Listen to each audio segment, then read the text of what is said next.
Hello, everyone. Namaste. Namaste. Thank you for coming. Yes, good morning. How nice to see you all. Likewise. Yes. There are two other broadcasts happening in small groups in other parts of Pune. One is in Pramilaji's house, and the other is on the other side of town where Suvarna and Lazy are leading a satsang. So they are not visible right now, but they are watching you. Oh, well, our greetings to all of you. Yes. And we're so happy that we're able to visit you in this way. So let's just start. And we have two special guests that we're going to introduce in a few minutes. Let's pray together. Heavenly Father, Heavenly Father, Divine Mother, Divine Mother, Friend, beloved God, and beloved God, Jesus Christ, Jesus Christ, Babaji Krishna, Babaji Krishna, Lahiri Mahashaya, Nayaswamis, Mahashaya, Swami Shri Yukteswar, Swami Shri Teshwar, beloved Guruji, beloved Guruji, Paramhansa Yogananda Ji, Paramhansa Yogananda Ji, saints of all religions, saints of all religions, we humbly bow to you all. we humbly bow to you all. Help us offer ourselves Help us offer ourselves without resistance without resistance into your light and joy. into your light and joy. Om Om Shanti, Shanti, Shanti. Let's meditate just for a moment.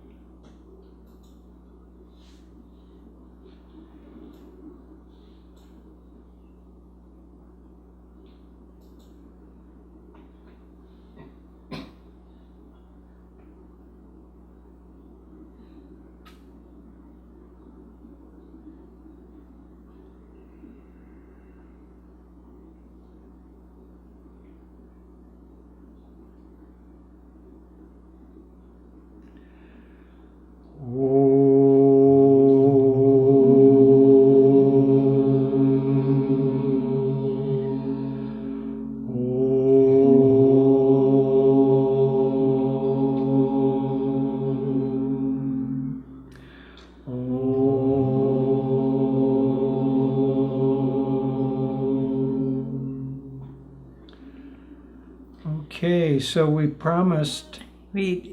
Part of Master's mission, which is what we'll be sharing about tonight, is to promote a spirit of world brotherhood. And in that spirit, we have two special guests who are with us at Ananda Village right now, and we want them to come up and greet you all. You can just come in front. It's okay. Oh, well, hello.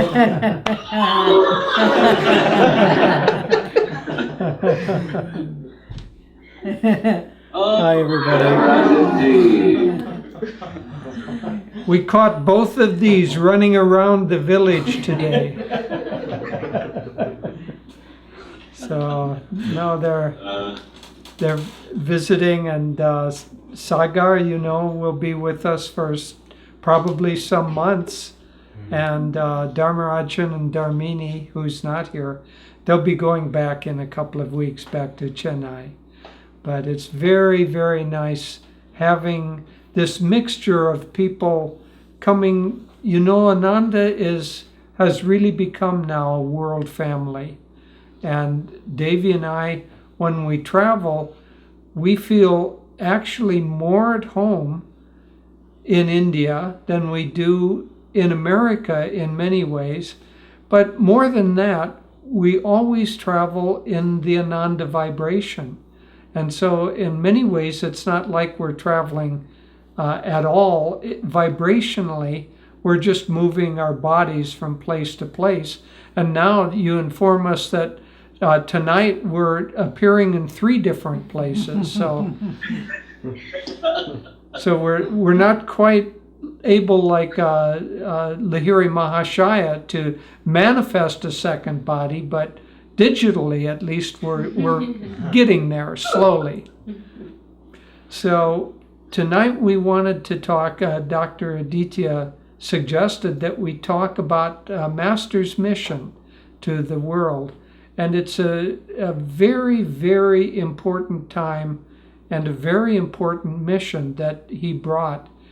You know, he had such a huge mission to do because, as you know, we've explained before, but he came at the time of the changing of ages. And so he came to America at the time of the beginning of Dwapara Yuga.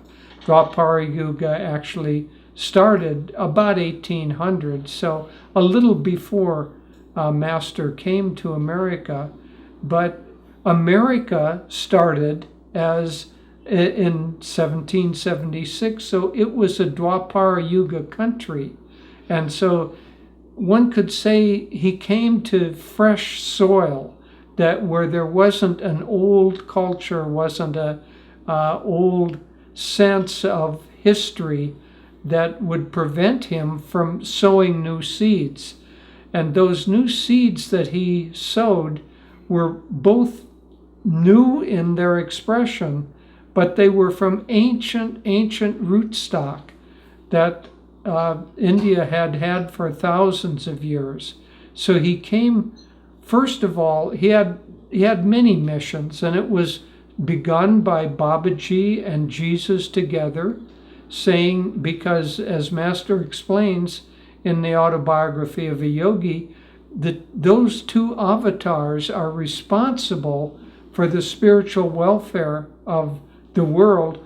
Babaji for the East, and he's in a body, and Jesus more for the West, and he's not in a body. So one in a body, one not in a body, one who has traditionally been more associated with the West, and the other more with the East. But the time has come now for the two nations, or the two parts of the world, to join together, because each bring a certain kind of a strength and a certain kind of a development that is necessary for the balance. And so we see it very, very much in India, in Pune and Gurgaon, where we have, everywhere where we have centers, we see this mixing of Western vibration businesses and malls and automobiles and all of that. We see that mixture coming to India, while at the same time we see the spiritual teachings of India having been brought to the West. Now, I must confess that I think the West got the far better deal. I think the spiritual teachings ultimately are far more valuable, but nonetheless, that balancing needs to take place. But now coming back to Master's mission, Master came to the West in order to bring these ancient teachings that go back thousands and thousands of years. He came to bring Sanatana Dharma. And Swami Kriyananda gave a very simple definition or explanation of Sanatana Dharma. The essence of Sanatana Dharma is that we all come from God's consciousness. We're made of that consciousness, and our destiny is to gradually come to greater levels of awareness until we realize what our essence is, and then we merge back into God. So creation comes out of God, out of His consciousness. It evolves, not so much evolution on a physical plane, but evolution on the awareness of self, what the real self is, until the expansion of consciousness takes place and we merge back into that which we came from. So that's the essence of Sanatana Dharma, and it's the essence of the spiritual mission that Master brought. He had several missions. He had a spiritual mission, He had a social mission. He had a mission to individuals. And then finally, he had a mission to those people who were his disciples. Disciples in this life, but disciples that had been with him in past lives. And so simultaneously, like a master weaver, he brought all of these elements together. But one might say that the most important of his missions, because it touched the most people, was the world mission that he had, the upliftment of consciousness on a world basis. There's a new book that's been published in America. I'm sure it will be coming out in India, written by a very good friend of ours, Phil Goldberg. And it's a biography of Paramhansa Yogananda. And it gives a lot of detail of his life, both in India, but he came to America as a relatively young man. And so mostly it covers his mission in America those years.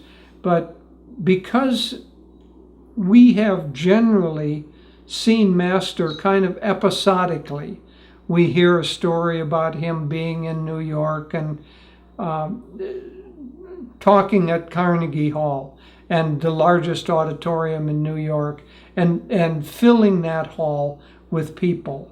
And then we hear that he did that in other places, and then it seems like something kind of, he did that for a while, and then all of a sudden he wrote the autobiography of a yogi. But seeing a biography gives the whole arc of his life, so that we see how much energy he had to put out to bring about this world mission. You know, he didn't go to a city and just kind of show up and give a big lecture. He would go to a city, and he might stay in a city for 6 weeks, and he would give some big lectures, yes, but he would give a series of classes, and he would bring people all the way from not knowing anything at all about Eastern teachings. He would teach them how to meditate. He would teach them energization, all of the things that we as his disciples consider, well, of course, that's the path that he brought, but he was just bringing that to people. And he said during that time, he was churning the ether.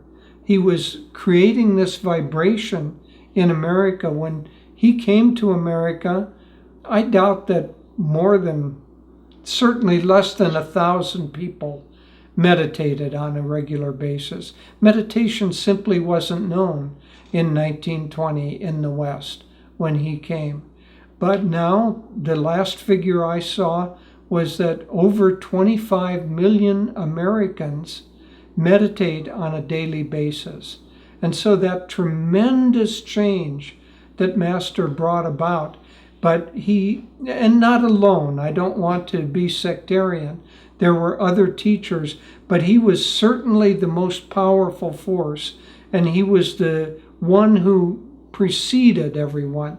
Vivekananda came before him, but he didn't stay here. He was here just for a short period of time.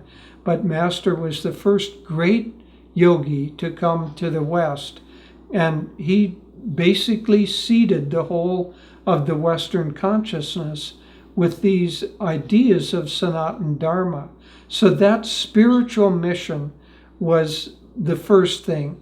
He brought those teachings, but then because America demands practicality, he had to show that these teachings were practical, not just on a philosophical base, not just on a kind of a way that maybe makes you feel a little bit better, but he showed the practicality on an individual basis for health, for mental health, for emotional health, for success. When you see the variety of different classes that he gave of course, what we would consider the meditation series classes. And he initiated tens of thousands of people into Kriya Yoga. So he gave that series, but he gave many, many teachings how to be a success through practicing yoga. He would give lectures on what India has to offer the American businessman. He would give lectures on how to find your ideal soulmate or your ideal partner, and on health, on all kinds of different topics, because he wanted to show that these teachings were not just philosophical, not just something that you practice in your meditation room and then leave them there and go about, and they don't have any real relationship to your life, but that if you can bring these teachings into your life, that it will transform. It will transform your relationships. It will transform the way that you do your business. It will transform all kinds of aspects of your life.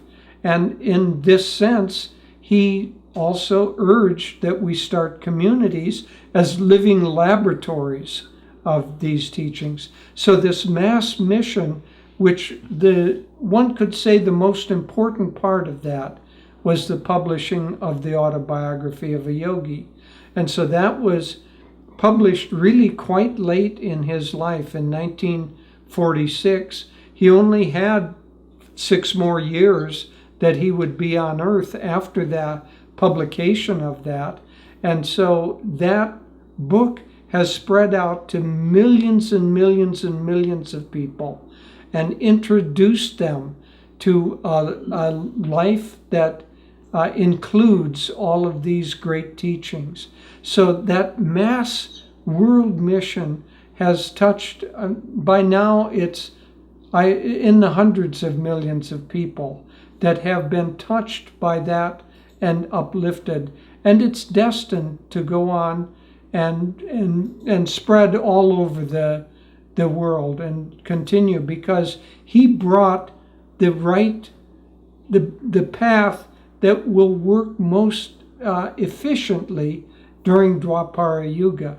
And so as Dwapara Yuga goes on and into the next couple of thousand years, these teachings will become more and more prevalent and more accepted, until they will seem, well, of course you meditate, of course you work with prana, of course you work with life force, of course you do things that allow you to control that life force, of course you work with the life force as it works with the reactive process in your body, because that helps you have calm and happy emotions, to be even-minded and cheerful. Well, of course you do that.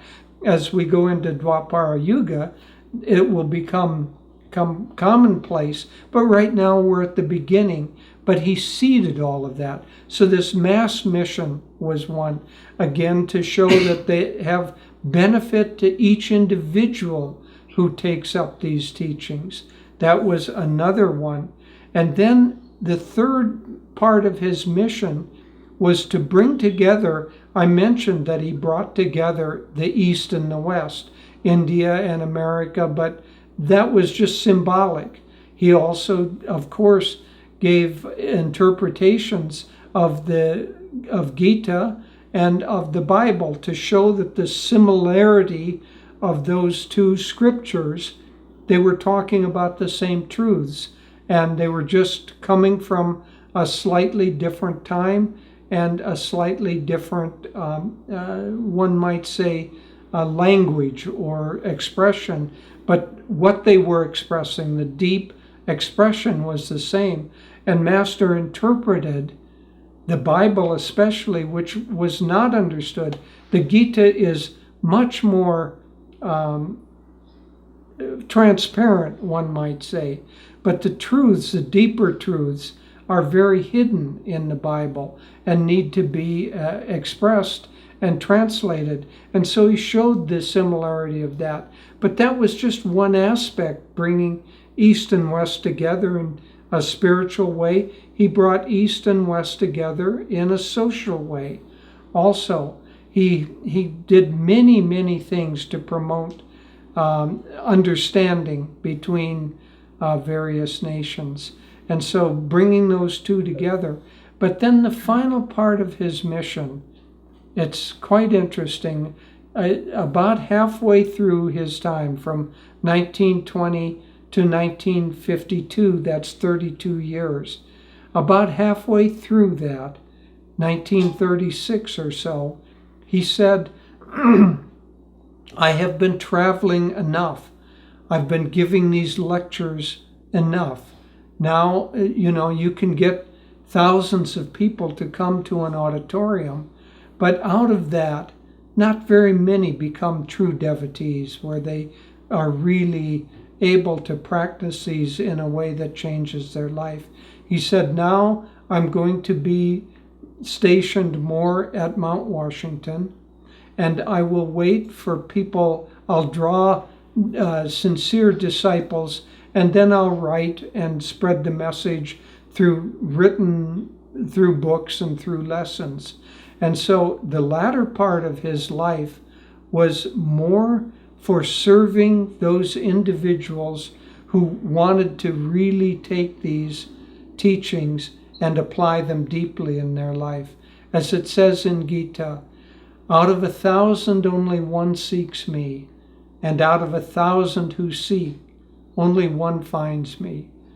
Well, Master used to quote that, but he would always say, but our percentages are much better. And he said that because Kriya Yoga is a more effective technique than just dharmic living or right action. And so he very often would say that the altar of God is the brain and the nervous system. And because Kriya works directly with the brain and the nervous system, then it works more directly than doing those kinds of activities, which are all good to do, but ritual works in an outward way. And other things may be a little more directly, but not as direct as working with the very core of our being and working with the astral energies within. And so he was drawing those deep disciples that were coming to him in order for them to be liberated, for them to find moksha in this life. And for us, I'll just end with this.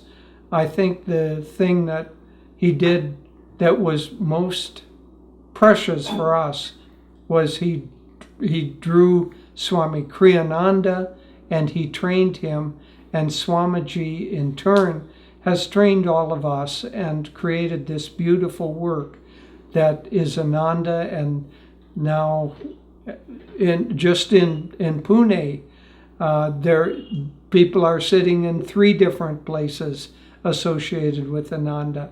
And every Sunday people gather in more than 100, maybe 200 places around the world that are associated with Ananda. So by Master training Swamiji and Swamiji offering these teachings so widely, it has affected the whole world, but most importantly for us, it has changed our lives.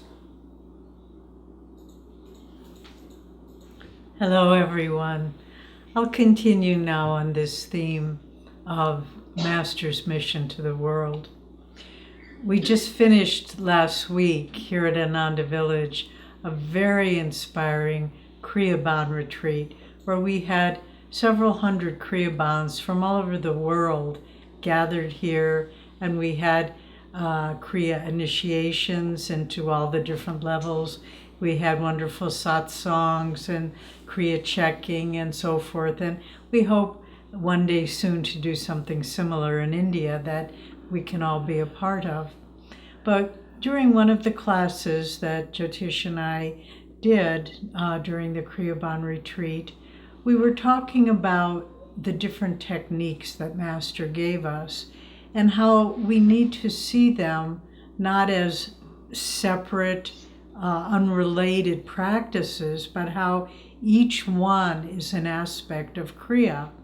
And starting with the energization exercises, where we're really learning how to become aware of the control and exertion of subtle energy, how to direct it, how to feel it, and so forth, how to draw it into our body, and how this is really, we could say, the beginning of our Kriya Yoga practice for those of you who have received Kriya initiation. Because with Kriya, it's taking it to the next level where or to many levels beyond the energization, but nevertheless, it's the same principle where we're becoming aware of subtle energy in the spine, directing it upward through the chakras, finally, and to focus it at the spiritual eye. And similarly going on with the Hong Sa technique, which helps us to still the mind and concentrate. And without that, how can we practice any higher technique without inner stillness and concentration? And then finally, the Om technique is a preparation for Kriya, where we're learning how to expand our consciousness to, one might say, dissolve the sense of egoic awareness into a greater reality. And this is what Kriya Yoga is enabling us to do more directly. But then coming back to the energization exercises, which is the first technique that we all learn on our path that Master brought us, there's a prayer that we do before we practice the energization exercises. It has different variations. The one that I was taught and that I practice and that I also share with others is this: Divine Mother, recharge my body with thy cosmic energy, my mind with thy concentration and determination, and my soul with thy ever new, ever expanding joy. O eternal youth of body, mind, and soul, abide with us forever and forever. So I wanted to use this prayer for energization exercises as helping us to understand Master's mission to the world, but more importantly, Master's mission to you and to me as individual souls seeking spiritual freedom, seeking moksha. So let's begin with the first part of it, Divine Mother. Master brought the concept of worshiping God in the feminine nature as the mother, the giver of everything. This was not known in the West. There was, in Christianity, they worship Christ's mother, Mary, but in a different way, simply as the mother of Christ. But to think of God in the terms not of a harsh judge, not of someone who's kind of watching to make sure you do everything right, but as the mother, the all-compassionate, the unconditional love, the all-giving, the all-embracing, the all-compassionate. And this is what Master, he brought this concept, and now it's rather commonly accepted, although we still in the West, when we're giving a class, new people will often say, well, who is this Divine Mother that you're talking about? But Master introduced this concept. And then we go on, recharge my body with thy cosmic energy. There's so much implied in this. First of all, let's say cosmic energy.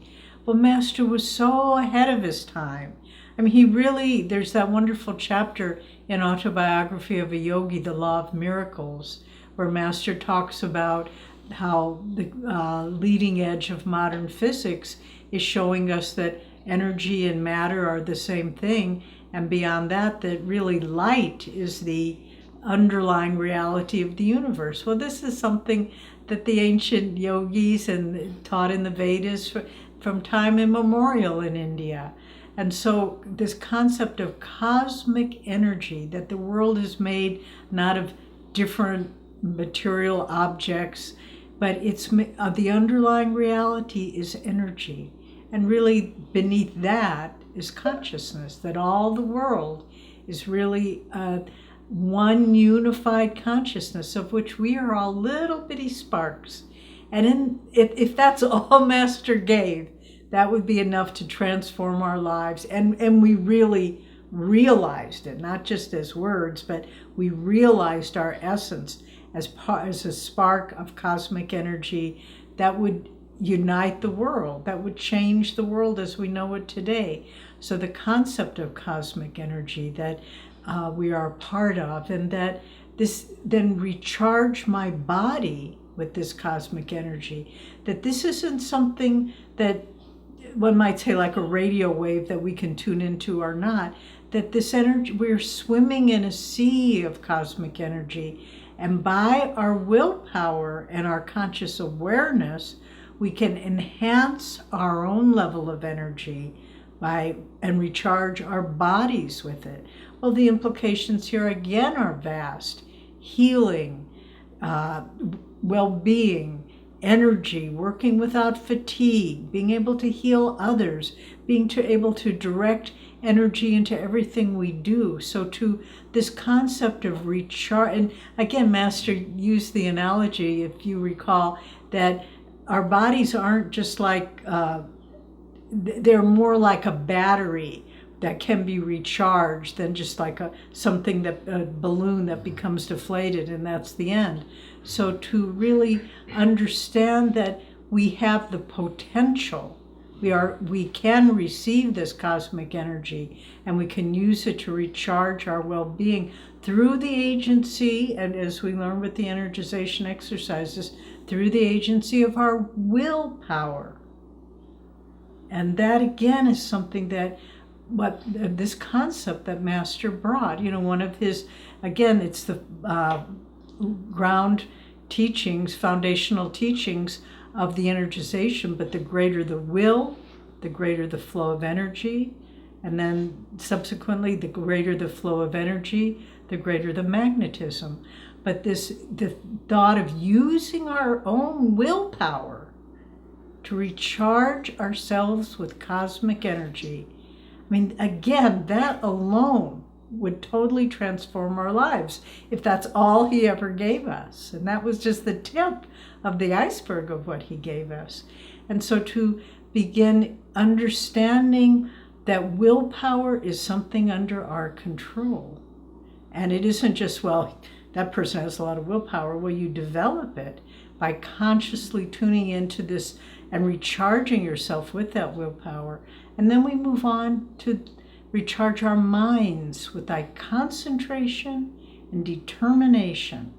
Now, concentration, of course, is reflected in the Hong Sau technique, but in a way, that is more of a passive kind of concentration, isn't it? We can use will and concentration, determination and concentration together, and apply these with enhanced energy to apply them to everything we do in life. I'm reading a very inspiring book right now that was given to us by some friends from Chennai. Dharmarajan brought it over, and Dharmini when they came, and it's simply called The Gift, and it's by Arun Gandhi, the grandson of Mahatma Gandhi. And the original title, which unfortunately editors sometimes make a mess of things, the original title was The Gift of Anger, and they changed it and they just call it The Gift, which I think is a much weaker title, having done a little bit of writing.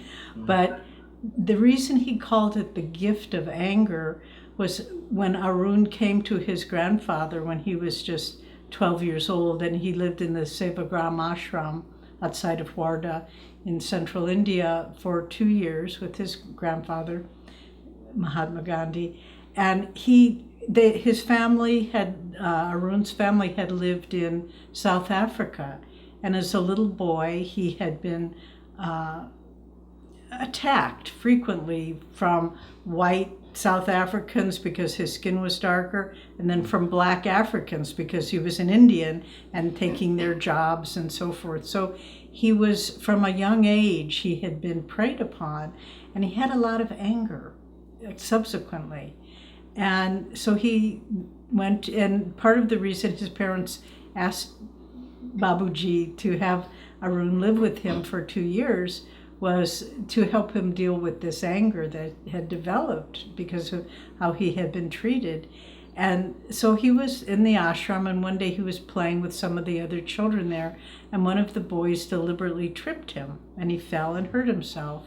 And he picked up a big rock, and he was going to throw it at that other little boy, and then he realized, I'm in my grandfather's ashram, what do I do with this anger? So he went to crying to his grandfather, and he said, Babuji, I don't know how to control this anger. And he was expecting, some kind of lecture or something. And this is when Gandhiji said, anger is a gift.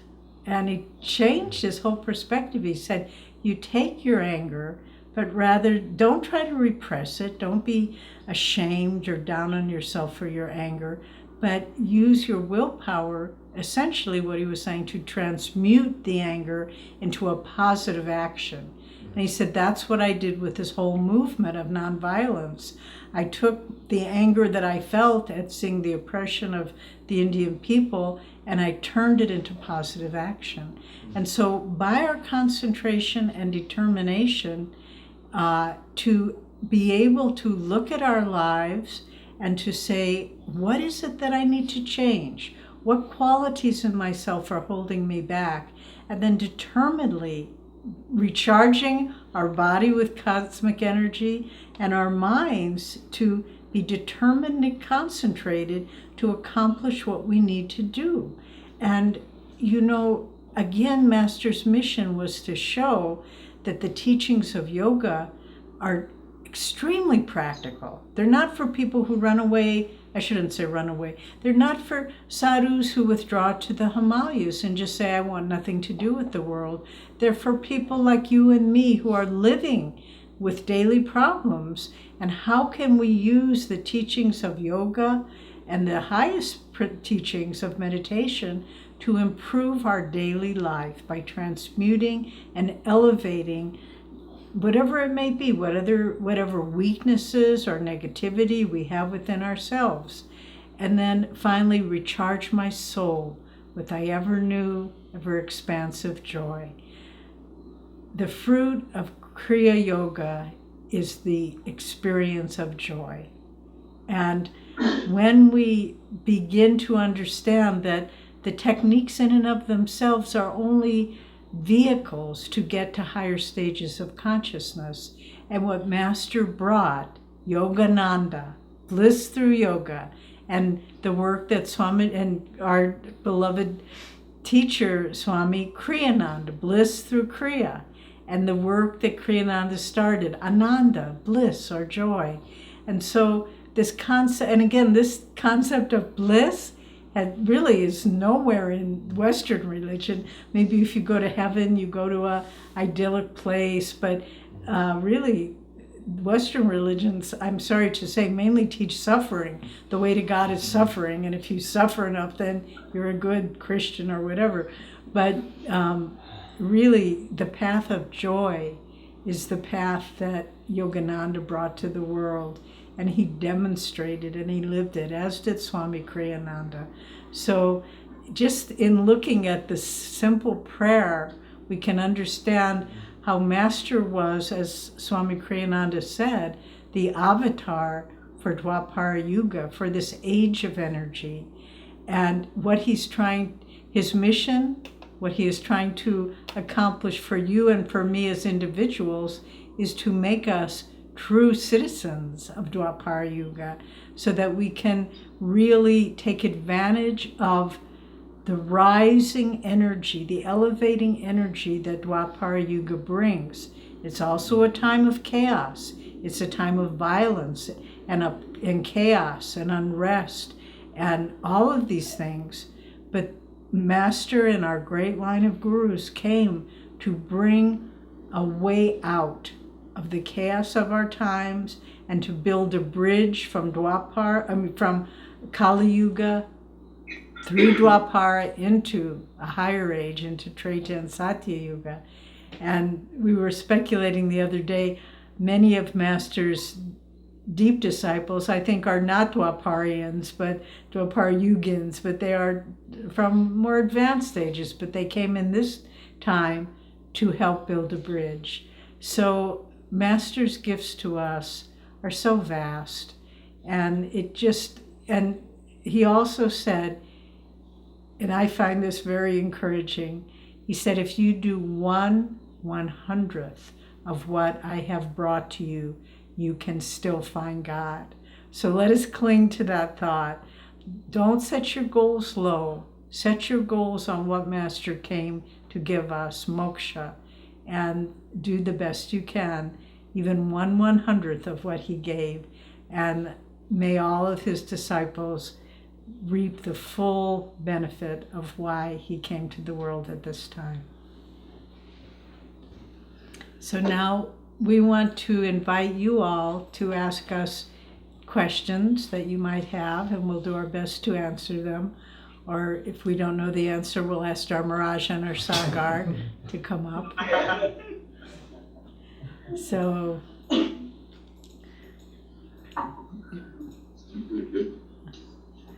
okay, we see a young man in yellow coming to the microphone. Hello, Benit, how are you?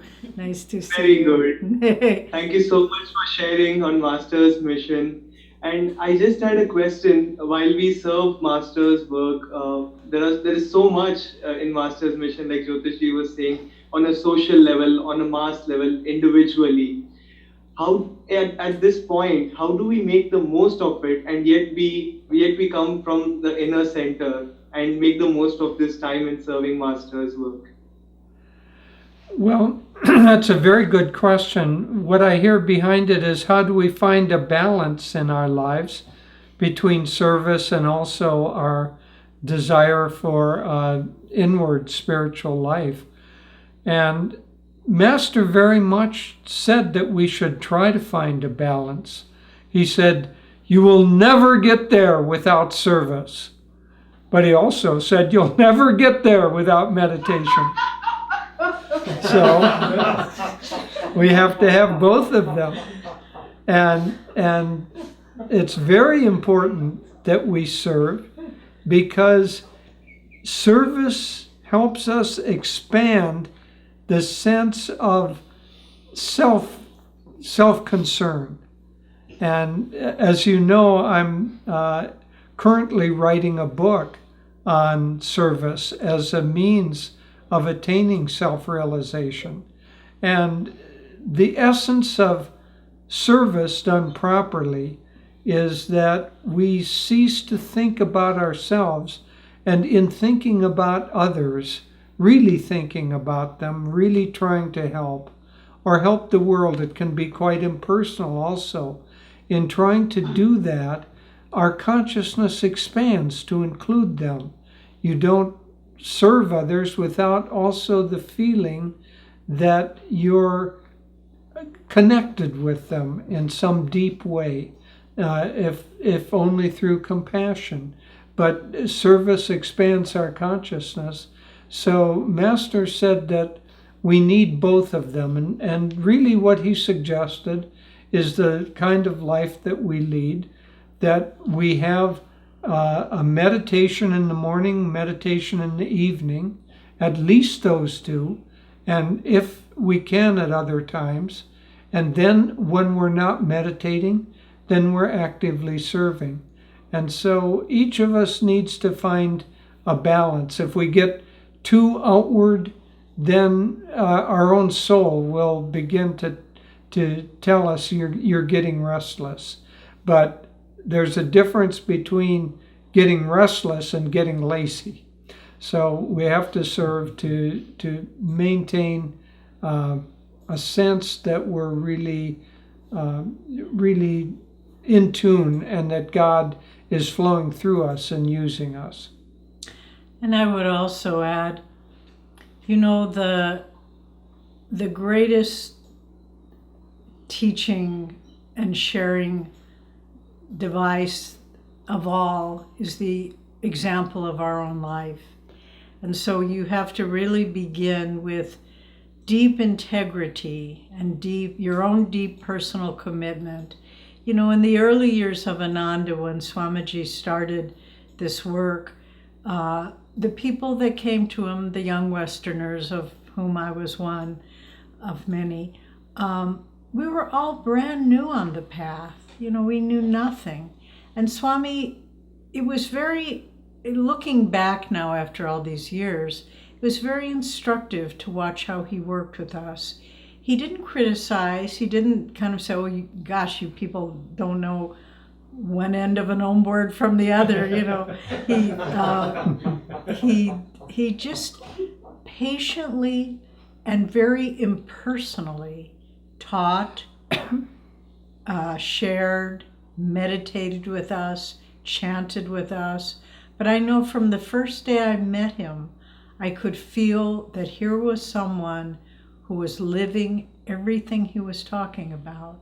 So your own centeredness, your own inner commitment to the spiritual path, your own sincere discipleship, and even if you never talk about it, Swami, you know, towards the end of his life, he spoke more personally about Yogananda ji. But in the early years, and that I'm talking about decades, he spoke of Master very impersonally. And it wasn't as though he was saying, oh, well, I was a direct disciple and, you know, this was really great. He always spoke of Master basically about principles, what Master's life was about, what his work was about, the meaning of what he said. And then at the end of his life, Swami, there was really, he had, I believe, many people believe, he had really just merged with Master. And he would just have to mention his name and he would start weeping. But in the beginning, it wasn't like that. And it was almost as though he just put himself out there and just said, come if you like, follow this path if you like.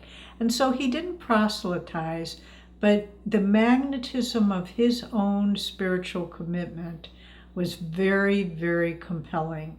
And it was motivating to all of us. I just, from the minute I met him, I just thought, and it was impersonal. It wasn't like he said, oh, we shared time together or spent time. But I just thought, whatever this man has, I want that. I can see this is of great value. And so I think that is, and that doesn't rob us of time spent in our inner practices. In fact, it's the best thing you can do is have time for deep inner practices and solitude and seclusion and quiet time. If you're always running around, we have to do this, we have to do that, we have to spread Master's work, you'll do a certain amount of good, but honestly, it will be less impactful and less effective than taking a day, a week off to be in seclusion and have deep meditation. So I really I offer that as a thought that you can't share what you yourself don't have. And to have calmness, inner centeredness, concentration, you need to take the time to develop these yourself. Okay, another question?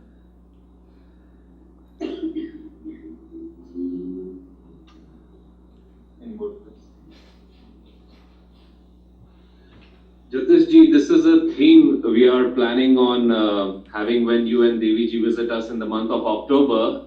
It's on art. And of course, you are an artist. Swamiji wrote the book Art as a Hidden Message, which we will launch on 30th September in Pune. And subsequently, we are planning to do an art exhibition also to launch the book and generate awareness. But for example, I'm not an artist in the sense people think of. And but I was reading Swamiji's some chapters in, for example, Cities of Light. He says crystal clarity through arts. And he puts it right up there, important in his life. He mentions many aspects of it which he expressed.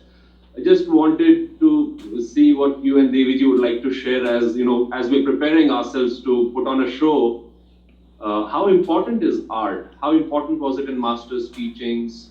How did Swami express it? And how can we be more expressive? Because I remember one quote of Swami. He said, Indians are simple, and they should appreciate beauty more, a little bit more. It's one of the teachings I think he wanted us to bring in our lives.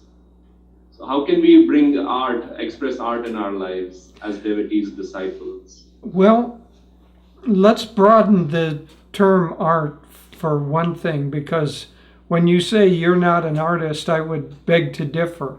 I think you are an artist. You may not be a painter, or you may not be an architect, or what we traditionally think of as arts, but art is really to take a creative flow of energy, and if it's done properly, that flow of inspiration should come from a high sense of consciousness. And so anything that we do, which is the desire to create beauty, or the desire to create refinement, or in some cases the desire to help others perceive something in a deeper way, anything that we do in that sense could be considered art. And so I would say what's important in art is, one, to try to feel a sense of inspiration, and then to offer that sense of inspiration in some way and in some form. But it's really more vibrational than it is technical. It's Swami, for instance, didn't study music, but he wrote music because he heard music. So he lifted his consciousness up, and that music came to him as a flow from, one might say, a higher realm, or at least a realm of intuitive connection with some beautiful realm of sound. I often, when I start a painting, in fact, we were just talking, there's a group here in the studio where we're originating this from, and we were talking beforehand. I've been very, very busy lately and had very little time to paint, but the last 2 or 3 days I just said I'm going to rebel. I'm going to paint. So I started a painting this morning, and I've been working on it. But very often when I'm doing a painting, form is secondary. It's vibration that is primary.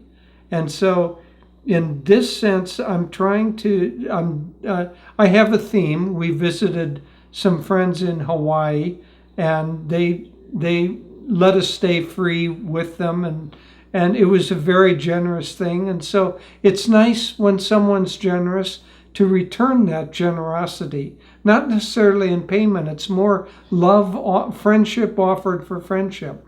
So I said I would like to do a painting for them. So this has a Hawaiian theme with the hills and the greenery and then the ocean. But I started more vibrationally than with the form. The form is secondary. And so it's a sense of colors, it's the sense of expansion, where the horizon is determines how much expansion there is in something, and so on. So it's vibrational, and then I try to feel a vibration and then think about how can I express this vibration in a tangible form. And so, but that's just to say that art, at least I feel that art that is spiritually connected comes from the divine. There's an intuition, there's a sense of beauty, there's a sense of creativity, and then the form by which that gets expressed is secondary. It can be painting, it can be music, it can be cooking, it can be decorating an altar with beautiful flowers. There are many, many kinds of art forms, each having its own kind of rules and techniques to it. But I would like to say for everyone sitting in the room there, don't say that you're not an artist. Just say, I am an artist, but my creativity may get expressed in a way that isn't traditionally thought of as an art form. I'll just add, I don't know what exactly you were quoting Swami is saying about Indians needing to be more artistic, but the love of beauty and color in India is far greater than it is in the West. And, we mentioned the altars, the beautiful altars that you see everywhere, and the flower arrangements and so forth are glorious. And architecture, and in many, many fields, you just see a deep aesthetic sense historically and in the present in the Indian culture. And so I think really not knowing exactly the quote you're referring to, but what I imagine Swami was directing his thought towards was to think creatively. I think one thing that maybe he was addressing was in India, don't just follow things because it's the traditional way to do it. Maybe if you'd like to think of a new way of doing something, then try that too. Let God express himself through you. After all, as we were saying, excuse me, I was going to sneeze. As we were saying, God is ever new. And so what does that mean? He's always changing. You go for a walk. And sometimes I find this so fascinating. Even if you walk on the same little path every day it's different because the lighting is different and the temperature and the wind and the pattern of the leaves and the shades of the wildflowers or the dogs on the street, whatever it might be. But every single day it's different. You cannot walk on the same spot twice in any given place on earth. And so just to look at your own life and to say, have I just started becoming methodical and mechanical in what I'm doing? This is what I always have for breakfast. This is what I always serve my family for lunch, and I never vary it. Just to put creative energy and to feel that God is flowing through you. I hope you've been able to see during the Kriyaban retreat, for Swami's birthday on May 19th, we showed just a little 3.5-minute video clip that one of our members put together of scenes from Swami's life. It is so inspiring and beautiful. And the woman, I hope you can see it. It's up on, it's posted in different places. But the woman who put it together said she felt Swamiji more in creating that 3.5-minute video than she has ever felt him, because he was guiding her. Use this footage, don't use that. Use this music, don't use that. And so to feel in whatever you're doing, the divine consciousness kind of guiding you on how to make things ever new, ever beautiful, ever filled with joy. Thank you. Nice. Well, Any other questions? We want to say hi to all of you and thank you all for coming. Sneha, we didn't greet you. So nice to see you again. And just all of you. We see Gaurav in the back. And Gorja I think she just flew back to India. She had a wonderful time here at Ananda Village. And Blesi, we can't see you. Pramila, we can't see you. But our love to all of you. And we look forward to seeing you all in person when we return to India in September. And we are now going to be based in Pune. That's going to be our home base. So we're no longer based up in Gargaon. So we will be neighbors. Yes. Thank you so much for your time. You're welcome. Thank you. It's been a joy to be together. We look forward to your coming and so much more satsang. Yes, yeah, we look forward to being able to greet you not digitally but in real form. Have a Okay, good night. thank you. Jai Guru. Jai Guru.